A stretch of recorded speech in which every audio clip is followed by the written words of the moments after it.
In this video, I'll show you how to change the font on your Shopify store. First, log into your Shopify admin, and from the left-hand menu, go to Online Store, and then in the Themes page, click on Edit Theme, and you go up to this cog, which is Theme Settings. And on this menu, it might be something different. It might be font. It might be named something different. Usually it's typography or fonts. So open it up. So here you can choose the different font here.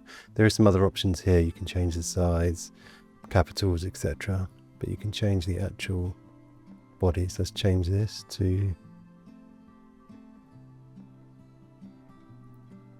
See, now it's changed in the body. And you can save that.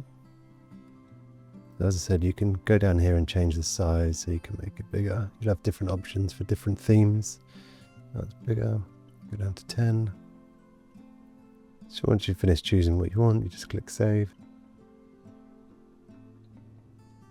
Then it'll be updated. Hope that helps.